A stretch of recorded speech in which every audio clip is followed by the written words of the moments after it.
Good afternoon and welcome everyone. Welcome to Recovery Live. This event is brought to you by SAMHSA and the Mental Health Service Administration. Under the contract number that you should be able to see on your screen, bringing recovery support to Scales Technical Assistance Center. Let me do that over. Bringing recovery supports to Scale Technical Assistance Center Strategy, otherwise known as BRSS. Our TA Center is dedicated to increasing access to recovery supports, and we achieve this work through the variety of mechanisms, including a lot of TA focused on systems, transformations, and developing capacity of peer-run recovery community and family youth-led organizations. I got to get through this piece first before we really get started. Just want to make sure everyone knows that the views and opinions and the content of the presentations are those of presenters and do not necessarily reflect the views, opinions, or policies of SAMHSA or the United States Department of Health and Human Services. From time to time during the webinar, the speakers may use language that is not officially advised or prescriptive use when discussing substance use disorder or mental illness. With the general public, it is our goal to affirming non-labeling language through every communication and educational product developed by BRSS. However, we cannot completely mitigate the speaker's choice of words to describe the organization's services or specific practice. We are very fortunate to have amazing presenters with us today who will be talking about racial equity. Hi, I had to get that over. So what's up, everybody? My name is Darryl McGraw, and you are at Recovery Live. You know what it is. Let's go. Glad to see y'all in the building. I had to get through all of that. Now let's go. We got a real exciting presentation for you today. So I hope you're ready. We got some powerful speakers. And, man, I'm excited. If you're not excited, you know, and those of you that are having lunch right now, if you're having lunch right now and you didn't bring hot sauce, don't worry. We got heat for you. We got some heat for you today. And I'm just excited I have some notes. I got to stick to the script. They told me to keep it calm, so I'm going to try to do my best, but I can't promise you. So, you know, I had to tell SAMHSA and them, you know, we know it's all me, not them. It has nothing to do with them. So we are very fortunate to have amazing presenters with us today. And this is I think this is our last event in this round, but don't worry, we're going to be coming to you. We're going to be giving you more and more.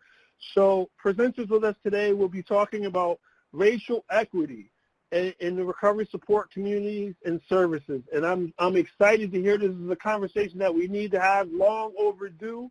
So I'm hoping that, you know, we're looking to engage everybody in the room. I see we're at like 2:45. I hope y'all ready for some dynamic discussions. So I'm pleased to introduce our presenters today. We're going to pause for each presenter to say hello. They're going to give you a little quick hello, and we'll start with Ashley. Hi, everyone. My name is Dr. Ashley Stewart. Pleasure to be here. And then we'll go with Livia. Hi, I'm Livia Davis. I'm the Chief Learning Officer here at C4 Innovations. Nice to be here. Nice. Ariel? Hi, everyone. My name is Ariel, but you can call me Air. I'm a Senior Director at the SAFE Project. And Marie?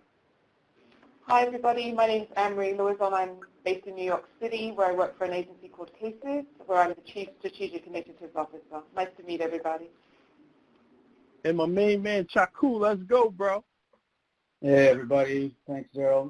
My name is Chaku Mathai, and I'm a person in recovery. And for me, what that means is I've been in this process for about 34 years and a half, something like that. I'm both an ex-patient in mental health and substance use services. I'm really glad to be here. Thank you. Cool. I mean, welcome, everybody. I'm so excited for everyone to be here. And please feel free to be looking around, utilizing the chat. Let us know where you're from. Let us know how you got here. Let us know that you're following us. Support your boy right here, right?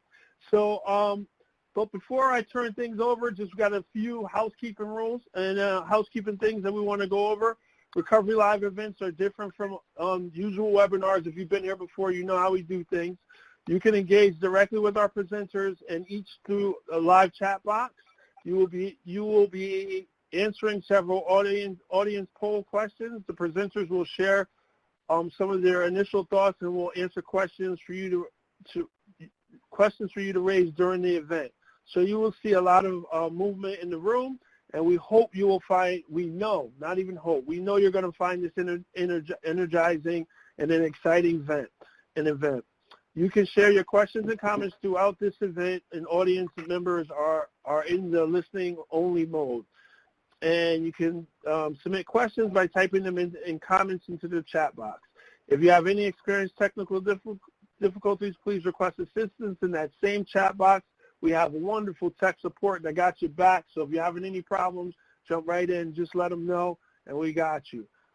Viewing comments and responding to your needs. We also have several resources and topics available for download for your resource in the resource box.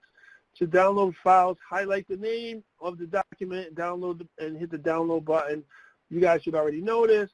And click on the button, and the document will automatically be sent to your computer like magic. Often the audience members share links to their own favorite resources. We definitely could use that. The event is being recorded, and the recording link will be shared with registrants after the event. You'll be able to review the chat and rewatch the presenters using the link. Today's session will last approximately an hour. If you're listening to the content, you feel free to, for your organization may need technical assistance. So if you guys need any technical assistance, make sure you reach out to us, C4 around, and any other topics, please copy the link in our online technical assistance request form and instructions in the box. As people are arriving today, we will be posting polls for you to answer, and we'll get to those questions. The style today's event is dependent on the type of participation from you. So, yep, we need you in the room, and you'll see a couple more polls in the room today, so on and so forth. And when we close, we'll get back to that. So I'm excited to have our first speakers go, and that's going to be Ashley and Olivia. So I'm passing it off to you guys. And welcome everybody once again. Thank you. Thank you so much, Daryl, and thank you everyone for being here. I am so excited to share the space with you and to engage in this really critical conversation. My work is primarily around addressing forms of institutionalized racism to create equity and to reduce forms of race-based traumatic stress. So I have had the phenomenal opportunity to work with some leaders, stakeholders, and most importantly, members of the recovery community, discussing the urgency of cultural shift as it pertains to racism and specifically anti-Black racism. And in these conversations, some of the things that have become really critically important to narrow in and focus on is often we are leaning on programmatic or what we might consider to be action-based solutions. And often that is happening without the consideration for the deep-rooted norms, attitudes, values, beliefs that are inherent in recovery spaces and that are woven into the culture.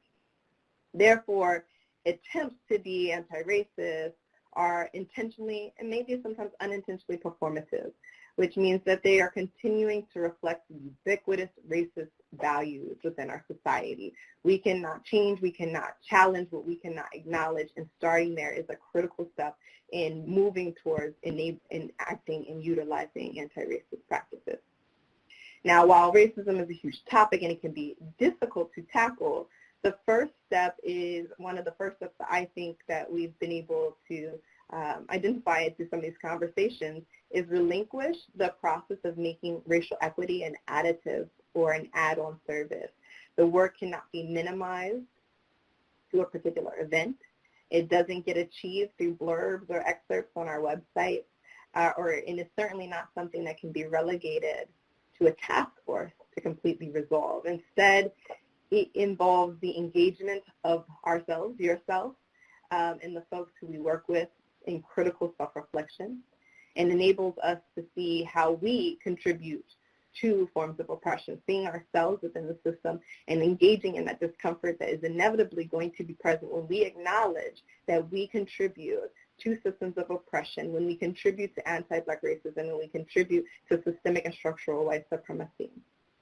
It's not someone else's role to ensure that the humanism of members of our community are acknowledged and prioritized. It is everyone's work to do consciously and critically every day. And that's how we begin to weave it into the fabrics of the cultures within recovery spaces, but acknowledge it as something that is ongoing, persistent, and just as endemic as racism is, we need to be just as persistent in ensuring that anti-racist practices are prioritized and not something that we can defer onto something else. So I'm going to pass it to Olivia to continue to build upon some of those points. Oh, thank you, Ashley. And as Ashley mentioned, she and I had an opportunity to begin work with some leaders and stakeholders and members of the recovery community about the urgency of a culture shift regarding racism and, as Ashley said, specifically anti-Black racism. From those initial conversations, some possible starting points to better understand and define the intersection between racism and recovery are starting to emerge. And I'll just share a couple of those starting points, and they're really questions to kind of support our discussion and exploration of this space. So there are many pathways to recovery, but are they all supported and promoted equally? Was one of the questions that came up. And if not, is a possible contributing factor a layer of racism underneath the pathways that we could explore together? For example, are we as comfortable supporting harm reduction as a pathway to recovery as we are supporting abstinence or medication-assisted treatment, or vice versa? You know, so again, what are these different pathways to recovery, and is there a layer of racism underneath that would be worthwhile exploring? Are we as comfortable supporting peer-operated respites in the mental health recovery movement as we are supporting clinical interventions for people in mental health crisis? Again, just really looking at that is questions that are starting to emerge. The other question that has started to emerge, or kind of the starting point, is that many people in recovery have talked about their experiences of marginalization, powerlessness, exploitation, and violence. And these are types of oppressions that are also shared by people experiencing racism. So for Black, Indigenous, and people of color in recovery, what are additional layers of oppression that needs to be addressed? And can we look at that intersection? Can we kind of peel back the layers to really understand the additional layers of oppression for people also experiencing racism? And the other thing to kind of just highlight from some of these early discussions and questions that are coming up, and again, they're just questions to try to figure out how do we move ahead even? How do we even start talking about this? So they're very exploratory, and you know, it's a first draft. We're not going to get all the wording right, so you know, we're kind of doing this together. You know, we know that recovery is supported by addressing trauma. And can we build on that foundation to implement anti-racist practices by expanding our knowledge of the trauma of racism, and then assess what in our policies, services, and supports, or our advocacy agenda needs to be addressed to really also be able to become anti-racist in our program design and program delivery. So those are just some initial kind of starting points and questions that have started to emerge from these discussions. And now I am happy to turn this over to Ariel Britt. Hi, everyone. Again, my name is Air. Feel free to call me that.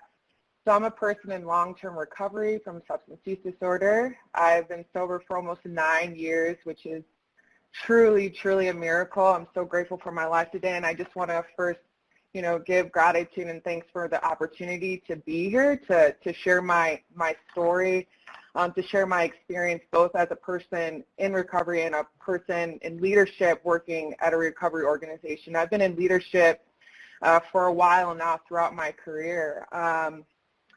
And so I think that's just I'm just going to cut to it. I'm tired, y'all. I'm really tired. And that's really unfortunate because I'm so young. I'm only 35. I have my whole life ahead of me. But the climate that we are in is something that I'm used to isolating in within myself.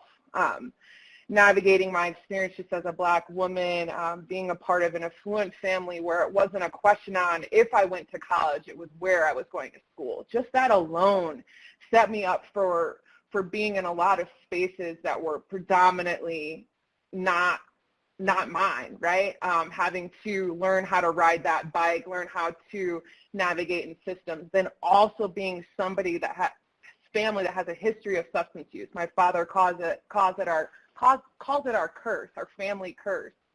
And I'm one of the few people in my family that has made it on the other side of that.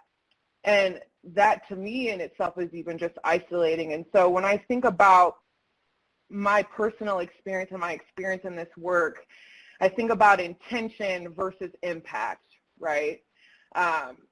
Back when I was born, it was in the 80s, and the way that we looked at drugs and the folks that we were getting put in jail and still are getting jail, they look like me, right? And now we have this new wave, which has forced these conversations. It's forced opportunities like brass tacks. Many of the reasons why y'all in this room have a job right now is because a different set of folks were impacted by this, and we know that. But the systems and the organizations that we are creating, the intention is to save lives. The intention is to do things differently. But for who? And I really appreciate what Ashley spoke about first, because that has been my experience. When many of these organizations were created, whether individuals like yourself started them or folks that you them, they weren't thinking about people like me. They weren't thinking about the impact. They weren't recognizing my skin.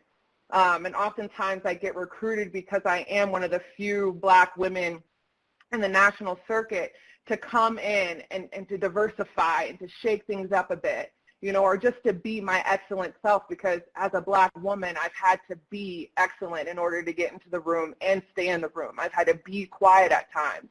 I've had to push. But what we're at is a critical point where intention, and you can't just be held responsible for that. You have to be held responsible for your impact. And even if you have many Black folks of color in your room, on your boards, and in your spaces, it can still be a white space. Like, that is what we're up against.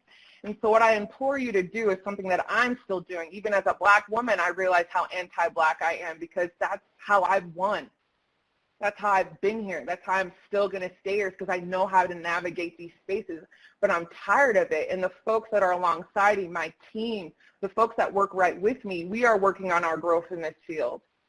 We are working on making sure that we knock down doors and continue to do barriers, but we're also tired. So I implore you that if you are not willing to do the work within yourself, right, to really check yourself, to check how good are you riding that bike, you know, how good are you able to really step into these spaces? What amends are you making? How are you doing things differently? Then you're going to have to get out of our way, right? And I think that's really where we're at. You're going to have to get out of my way. You're going to have to get out of our way, because there's a deeper calling here for the folks. It's more than just the fact that I'm a person in long-term recovery. I'm a Black woman, all of that. I'm doing this. I'm continuing to fight because of the people that I don't even think about, that I haven't even met yet, for my nephews. If I have the blessing of being blessed with children, if that's a choice that I have, I want to make sure that it's okay for them to have a substance use disorder, and they will find spaces where they can be Black and a person in recovery. They can be Black and excellent. And that is important for all of us. We all deserve to have our history shared, our experiences shared. We all deserve a capacity and a space for us to speak our truth so that other people can find their way. It's not just about us. So I'm really honored to be here. Please challenge me. I'm here to be challenged, and I will always continue to challenge you. You're allowed to make mistakes, but we can't sit in that. We get to make it right. It's just unacceptable, and we get to do better. So I will pass it off to Anne Marie. I appreciate everything you said. It's just so wonderful, and you just hit it sort of on. You just hit it, and so thank you for doing that. So I wanted to share my experience as being an administrator in an agency in New York City that is working with predominantly black people in New York City. And the reason that we're working with overwhelmingly black people is because our agency works within the criminal legal system. And so I think that is just really important as we think about, and I'm proud of the work that I do and my colleagues do here at Cases, but as we think about pathways for black people in recovery, it's not necessarily started with self-determination. It's not necessarily started with the stage-wise approach for that individual person. It may be started through their experience of a system which is coercive. So we have to sort of acknowledge that, the sort of criminal legal system, both racist, and also coercive, as we think about pathways of recovery. So even though I'm comfortable with my 20 years of working at Cases, I think the point that Air made around challenging ourselves is really important. The norm for recovery should not be the criminal legal system. That should not be the pathway by which the majority of people start their pathway to recovery. It just shouldn't. It's just obscene. And again, I'm just going to say that I'm proud of my work. And so what I did is I went back and I was looking at SAMHSA's statement and the principles of recovery. And I just want to challenge all of us just to think about those principles. So one of the core principles of recovery is self-directed life. So, I want us to all hold on to that self-directed life. So let's think about mandated treatment, and when we know there are good outcomes with mandated treatment, but let's think about a world where people could achieve recovery without coercion, without mandated treatment. Sort of finding community, so finding where you can be your best self, your true, genuine self without a mask. And for black people, that's healing from the process of racism that we sort of live with. And we know that racism is different for cisgender men and women. For our transgender black community members, it's different. So we want to appreciate different pathways of recovery, and it's different for people that we're describing as black, which is a continuum. As I spoke, you realized I was not born in America. I was born in England. So I have a different history coming from a different country as a black person, and that is sort of really important. Another principle of recovery is that it's person-driven, driven by that individual person. And so we think about that in the public setting of courtrooms where many black people have to show their recovery. I'm grateful for the fact that I didn't go to prison and jail. I'm in this recovery experience, and I have to prove that I'm grateful that you didn't send me to prison and jail. Recovery is also based on respect. And for me, I think, when I think about recovery based on sort of respect, is that it's private. That it's not a public thing. And again, courtrooms, the criminal legal system is public, it's not private. So we think about dignity and respect, we really think about recovery as being private. And I love this guiding principle that says there is a need to acknowledge that taking steps towards recovery requires great courage, self-acceptance, and developing a positive and meaningful self-identity, and regaining belief in oneself are particularly important. And so we know as black people that we have to navigate racism. And we know what that means. And then, as Air had shared, just being our genuine selves is really important. And that's why it's important that we have opportunities for recovery in which racism is not present. Or the discussion of racism is just so embedded in the DNA, as Ashley raised, it's not a thing, it just is. Like an acceptance of the reality. And so I wanted to stop there and hand it over to Chaku, and thank you for giving me the chance to just share some of my thoughts.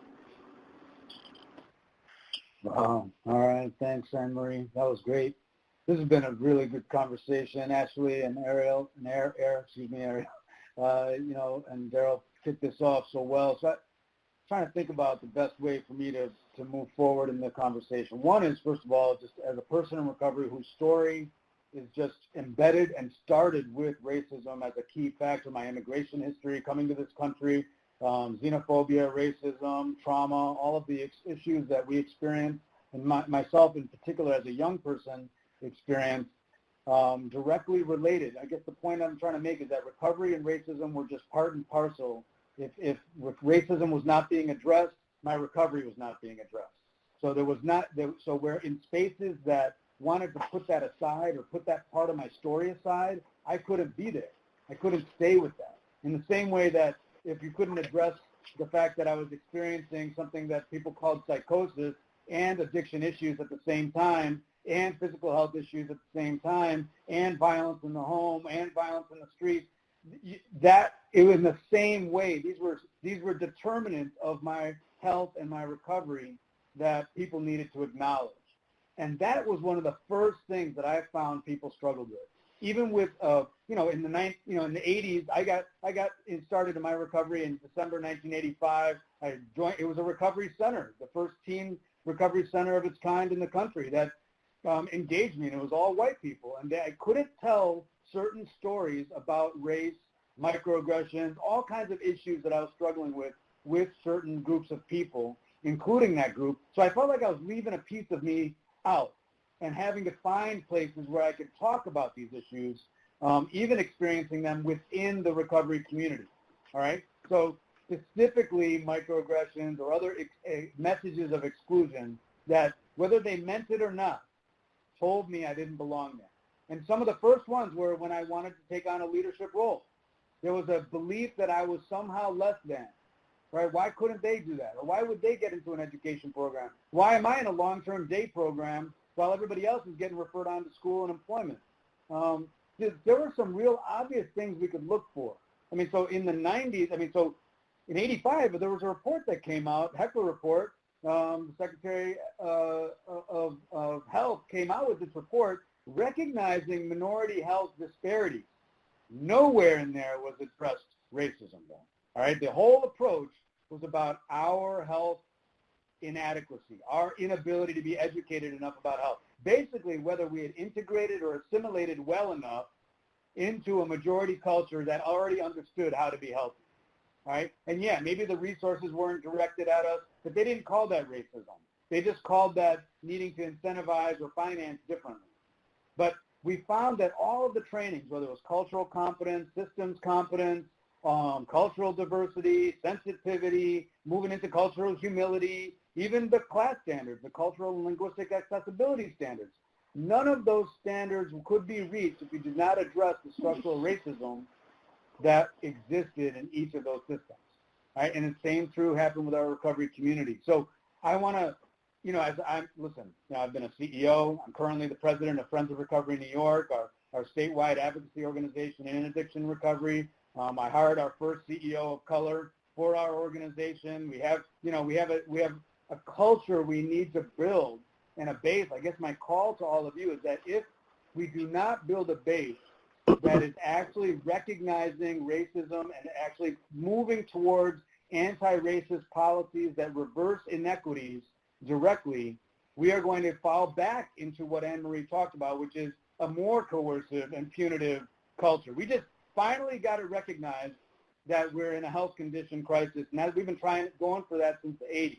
All right, so I am a little old school. I've been at this since 85. I'm tired too, Eric. I get it. Like that's, but so the question is, though, are we going to and seeing the pendulum swing back to blaming us again for what we're going through?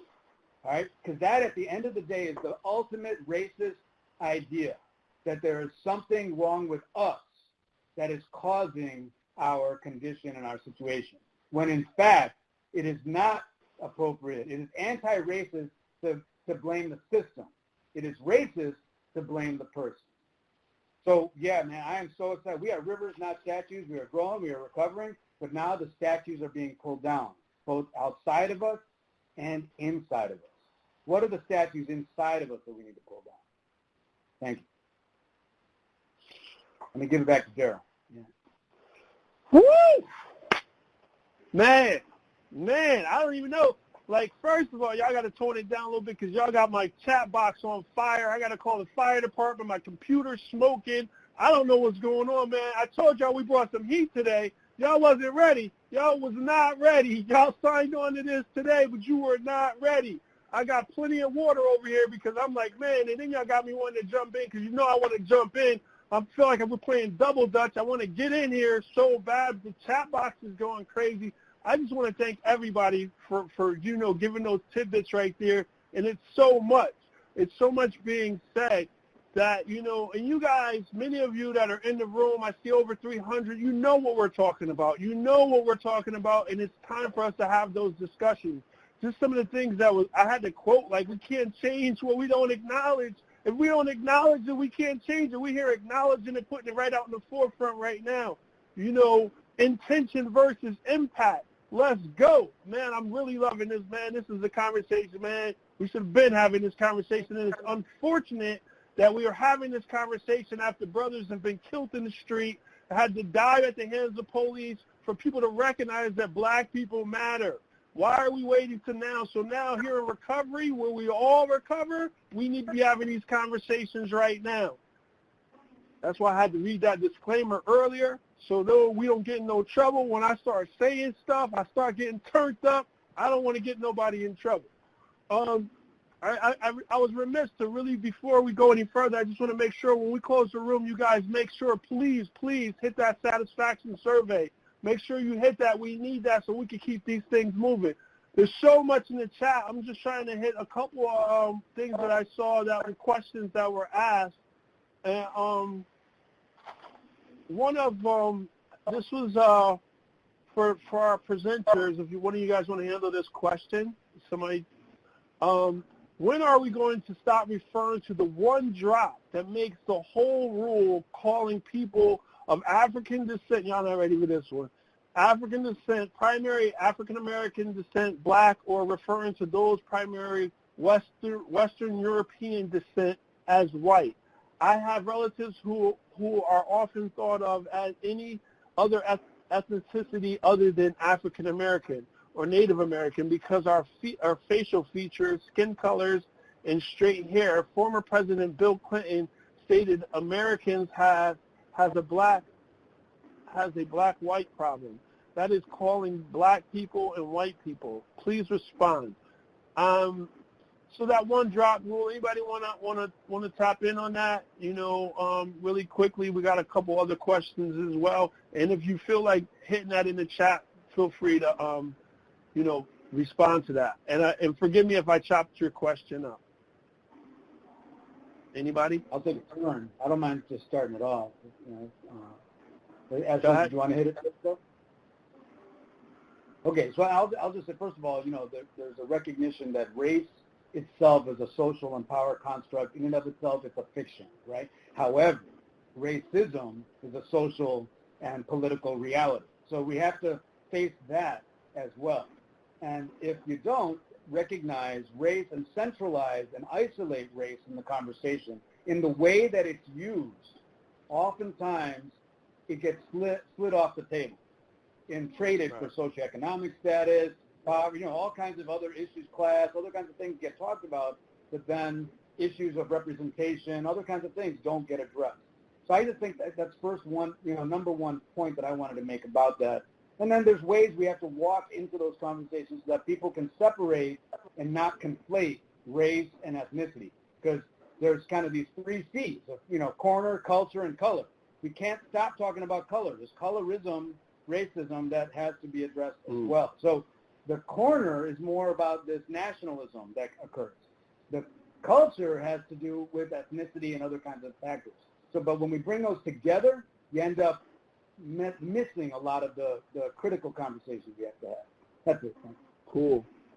Thank you. Anybody else want to chime in before I hit you with another one? I'm telling you, my box is on fire. I need to put this thing out. One of the things is that, and I'm getting a lot of friends who have been talking about, like, within their own agencies, and everybody's talking about equity and diversity and inclusion, right? So this is the next question is, can someone speak to the challenges within organizations as well as the external challenges lost you guys for a second. I'm sorry.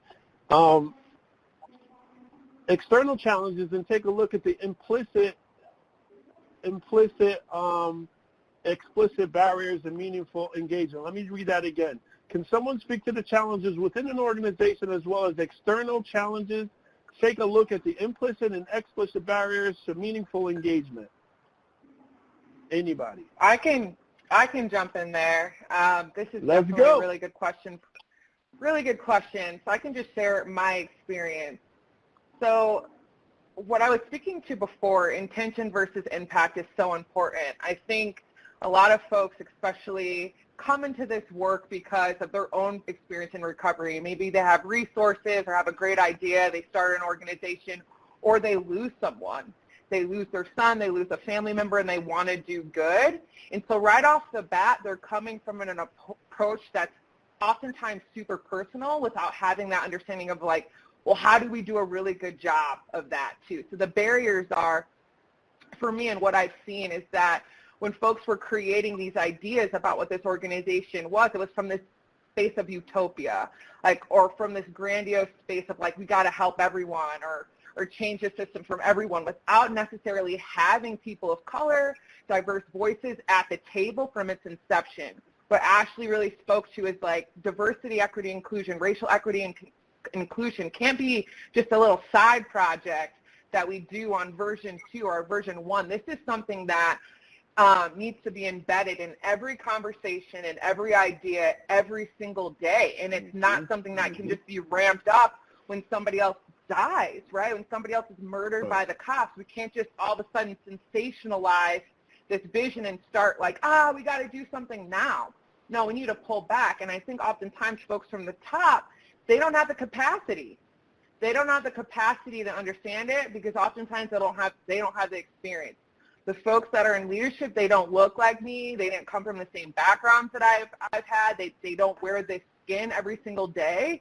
And oftentimes they don't even have the humility or the capacity to say, all right, I can't do this. Let me put you to the top or support me in this. Let's prioritize it. It's a side project. It's something that they think about when they have to. And this is something that if you are working in this work, it's something that has to be embedded in your work all the time, not just from a system standpoint of what you're creating, but from an individual standpoint. Like if you really care about Black people, if you really care about this changing, then it takes a long road from a personal standpoint to get there. And I don't think a lot of folks, particularly in leadership in my experience, have really done the work on themselves to understand their own racist practices and understand what that means. That there's a lot of fear there, and we got to move that out the way and get to work. Yeah, that's such a great point. Such a great point. And yeah, Ashley, let's go. Yeah, I just want to chime in and just echo that sentiment.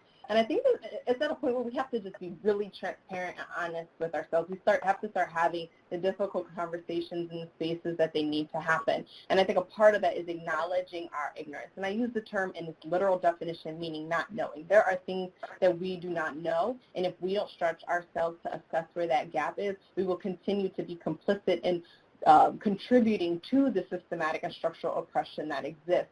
There is no lack of information about the experiences of Black folk. It's just not been prioritized, and that has been a function, a prong in the oppressive system. I think that also ties into the question that we just had about race, the idea of race as well, because the information has been there, but the intentionality has been that voices of color have been intentionally suppressed. So when we're beginning to engage in these conversations, a lot of it is assessing what is the information that we don't know and who are we expecting to teach us, and maybe pushing and challenging ourselves to say, this information is not available. I'm not seeking it, and it hasn't been prioritized, and that's why I don't have access to it, instead of pushing away the idea that it must not be critically important or it must not be prominent because it's not in front of us. And so engaging in that has been really helpful, at least for me, and for a lot of folks that I've been engaging in conversations with. Right. I mean, I'm loving this conversation. Olivia, you have something? Did you want to chime in? Just quickly, I mean, so one of the things, for white leaders to think about is, how uncomfortable is it for you to think about whether you should step aside, to make room for a Black leader? And are you rationalizing within yourself why you shouldn't? And are you willing to have those type of conversations and do that internal work with yourself? Those are really important considerations that I hope that white leaders will really start to kind of consider and really take on, because it's urgent and it's critical, and it needs to happen. Right. Thank you. And once again, like, you know, we see all you guys in the recovery community. Recovery is inclusive, right? But we really need to be at the top. We really need to be having these conversations. I don't want to see nobody get fired, but I want to see you get fired up, man. I want blacks and whites in the office saying we need to do more than just have the Black History Month dinner, the Black History Month lunch, and then we don't talk about color for the rest of the year. We can't do that. We are no longer doing that. We're not doing that no more. This is why we're having this conversation. Can somebody, anybody, I screamed, that shows my age, I'm sorry. Can you respond to the comment in the chat? If you're not addressing racism, you're not addressing trauma. Ooh, man. Oh, man, that's a whole different topic. We know a whole new session for that. Let's go. Anybody? I can share really quick. Thank you for saying this. This is something that I've had to really sit with. I've had a lot of trauma come up with the events that have happened, just being in quarantine and having to sit in this. It's something that even within my own experience as a black woman that I have just put on a shelf, right? I've put my race oftentimes on a shelf just to be present. And it's felt like such an utter sense of betrayal because, you know, at some point I just want to be able to stay long enough in the room and in these spaces so that I can see things come to fruition. You know, I want to be there, you know, when a black young woman comes to my space seeking recovery. I want to be there for my students. I want to be there for my colleagues and really change things. But it is traumatic. It is traumatic. And I'm a person in longer term recovery, like I said, so I go to 12-step meetings too, and I realize for me, even in those spaces, right, like we're asked to not, there's outside issues, right? There's outside issues. Well, my skin is not an outside issue. And having to find certain spaces where I can go and be okay with talking about how the world is affecting me and also listening to the experience of yours is something that I'm not willing to compromise. Like that is racism is traumatic. It is traumatic. And it's affecting all of us. And that's the thing. It is affecting all of us. And Thank you. Yes. I would just like to add that, you know, sometimes when we think about trauma, we don't think about racism. You know, as what people describe, you know, childhood trauma, maltreatment, sexual abuse, physical abuse. But I think that we really do need to embed this idea and really unpack it and really, you know, have it included very explicitly when we're, you know, like racism is trauma, you know, and then to think about what that means, because for certain groups within the black population, whether you're a cisgender male, like your experience of racism is just different, you know, than a cisgender black female, and your trauma experience is just different. And so if your experiences growing up as youth is that you are regularly stopped by the community cops who's in your neighborhood for community policing, but they regularly stop you and you're not seen to be part of that community and that neighborhood where you live because you're a cisgender black male, that's traumatic. And when black children live in communities where there's community violence, and and people are just talking about black on black violence, but they're not thinking about young black children who are exposed to it needing support. They just think it's a norm for the community. Again, that's because we're not appreciating racism and trauma as these two things that go together. And so I think it's really important that we really do highlight that racism in and of itself is trauma. Right, and you know, I really appreciate this conversation. We could go all day, and just understanding those of you that don't understand that piece of it, being a African-American male who has experienced police brutality. So when I see someone like George Floyd or the other brothers that were either shot, killed, or maimed on TV. I'm traumatized every time. It may not have happened to me, but I'm re-traumatized. So when we see that, that's trauma. So you don't understand when I come to work and I'm not talkative and I'm not this animated self, is because of something I may have seen or I know that's happening. So as a culture, as a recovery community, we need to come together for each other so we can move forward. And nobody should be being traumatized within an organization that considers itself a recovery organization or community. That needs to stop today. So we need to make sure we're focusing on that. I want to get us, you guys in the chat are going hard. I'm trying to get them all, but, I can't read that fast, and I got a Boost mobile computer, so it really goes really slow. Can you respond to the comment in the chat on, let me go to another one. I've already answered that. One of you guys asked that or answered that. What can recovery organizations, I like it. What can recovery organizations do to start learning about addressing racial inequity? Look at everybody. All the buttons are pushing. All the speakers want to go. I want to hear from everybody. Let's go, man. Shakur, I see your hand first, and then I want to bring the ladies in. Let's go. Okay. Well, I'll just say, I didn't get to say it earlier. I think one of the things that cuts across all of this is to be able to have these, what's Glenn Singleton calls courageous conversations about race.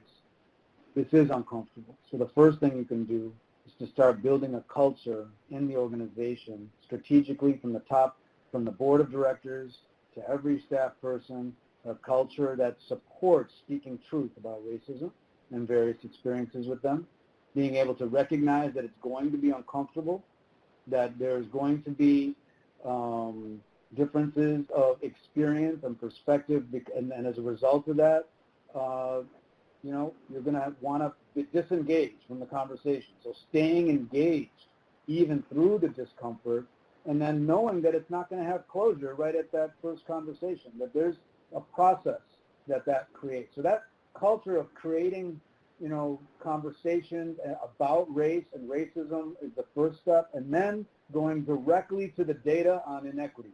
If you don't know who you're not serving, as Ashley well put it, you don't know what you don't know, you got to start with expanding what we know about, who we're not reaching. So when I was asked to focus on Indian Americans just because I became a CEO and other kinds of, let's talk about Indian health. And I said, no, our data shows we got to talk about African American health.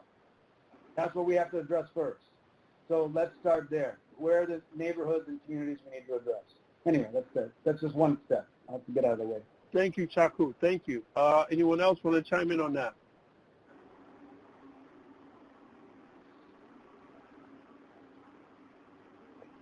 Okay. Ashley, were you going to go? Looked like you had something to say, Ash.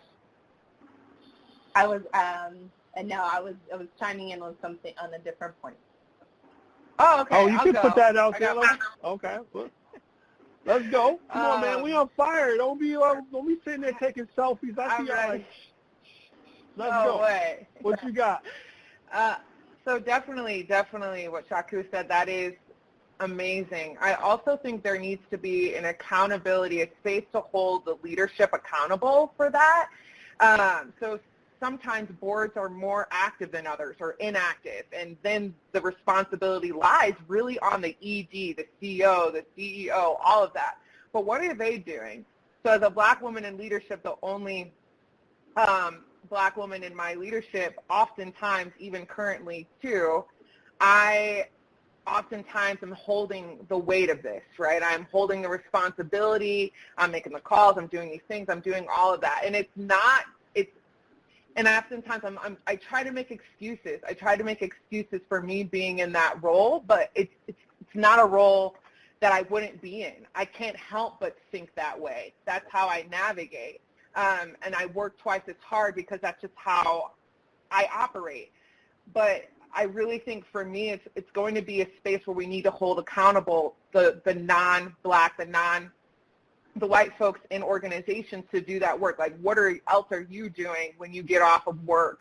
You know what I mean? How are you working extra hard to make sure when you show up to work today, you say, hey, Daryl, I saw there was another shooting again. How are you? How are you doing? Come on, man. Right. Like, if I could just hear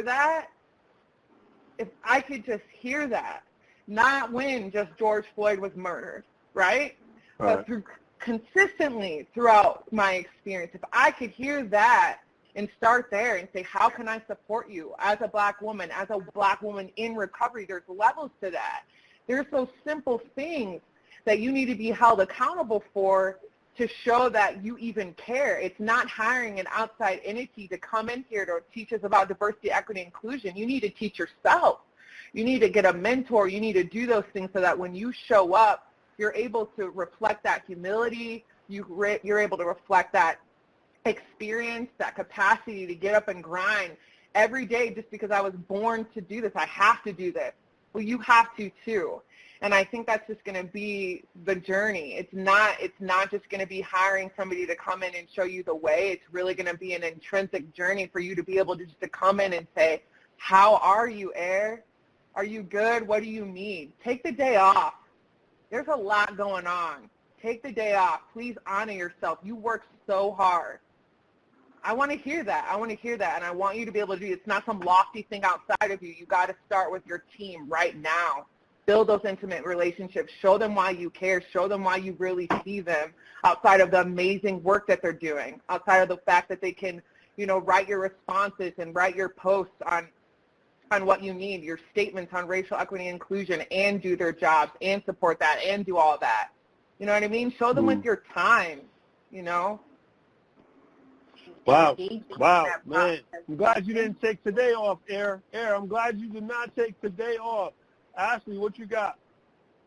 I was going to say, and engaging in that process authentically. I think that, when people begin to examine those spaces, that being engaged in anti-racist practices isn't a badge. It's not something that you can ask or request a blueprint for. There's no multi-step implementation plan. It's about being genuinely authentic and doing the work of ourselves to assess why it is that we struggle so much to say that Black Lives Matter, when that is a baseline. That is a statement of humanity. It is a declaration of humanity. Not only do folks matter, but they contribute, they add value, they heal, they are involved in every aspect or facet of life. And we, as a society, struggle to even acknowledge that there is endemic racism that's killing folks. Right. We are afraid to acknowledge or take a stand and say what is the most basic proclamation of humanity, and that is Black people matter. When there's statistic and data and research and narratives that show that folks have consistently felt as though they haven't been prioritized or matter, and that is true in the recovery space. So it starts with being in a place of authenticity and asking ourselves, can I even check in with Ashley if I am still not processing my own personal positionality or understanding how I feel in terms of how I feel about my positionality in society. And Olivia? Yeah, so just one thought also, reversing the suppression of voices of color, within a recovery community organization, it's something that aligns well with one of the kind of recovery principles of centering lived experience, right? Nothing about us without us, making sure that centering lived experience in decision making, we get that in the recovery community. Why wouldn't we use that principle in recovery and really extend it to also make sure that Black people, Indigenous people, people of color are all represented in those positions? And so if we look at, some of the principles of recovery and saying, where is that intersection with anti-racist policies? And let's build on that foundation and extend it. Now, there's a jumping off point, I think, that white recovery leaders certainly can look at to say, okay, I get some of these anti-racist policies and practices that I need to look at, and how can I look at what we're already doing and extend it? So maybe that's a place to start. Awesome. I just wanted to say that, some awesome points, the chats that, we're going to have to figure out how to get to some of. I apologize if I didn't get to everybody. One of the things, though, I definitely wanted to say before we leave today is the fact that we have to say Black Lives Matter is a problem.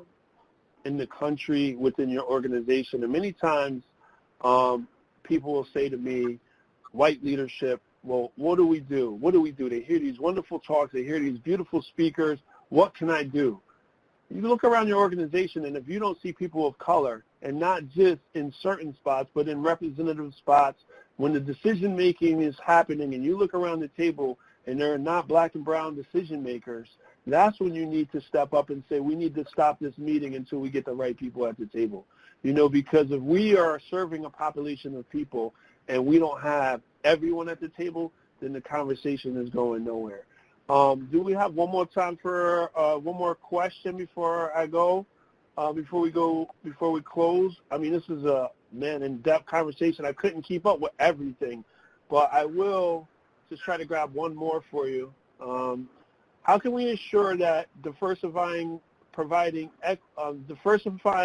and providing equity is being inclusive in the workforce without turning into tokenism? Woo! That should have been the first question. Let's go. Anne-Marie, you want to jump on that real quick before we walk out the door? Yeah, so I think that to your point, Daryl, and it's a great question, thank you, Rebecca, for asking the question, is to ensure that it's not one person and the weight of the work is not on one person's shoulder. And so Chaku and Ashley, we appreciate that these are difficult conversations, but we're talking about people's dignity, you know, and that's just the sort of basis of it. And so, and people shouldn't be the star, like Air described being the star, the top, you know, like all of those realities of the best black person is able to be at the table. Like, we're looking for a range of voices. We're looking for representation, and we know that the solutions to the problems are in the community with our diverse communities of black, people of color, and indigenous folks. So that's where the answers and the solutions are.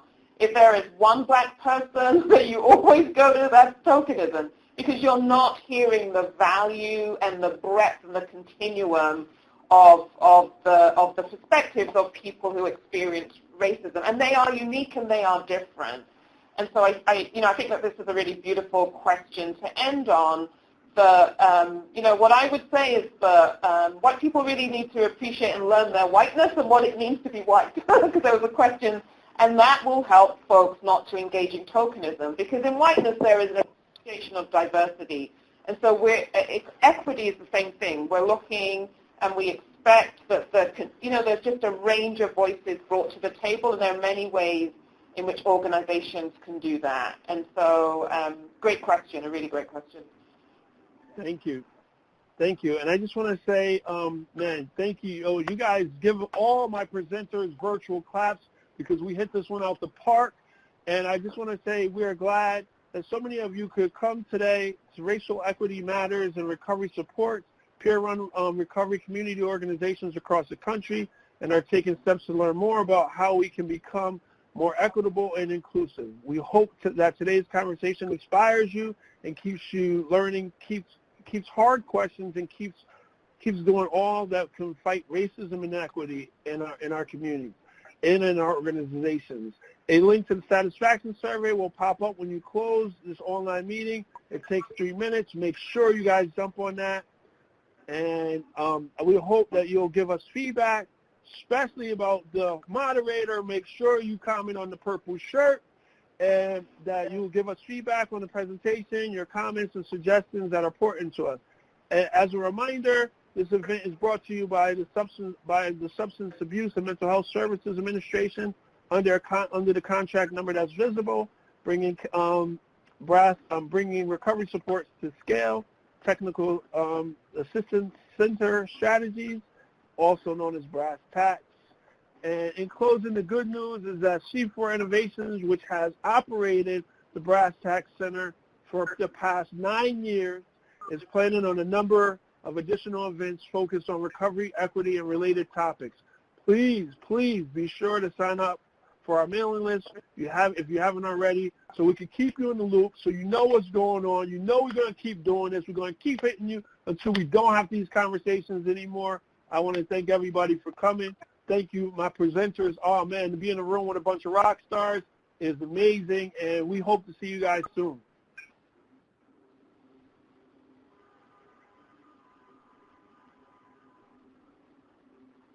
And are we...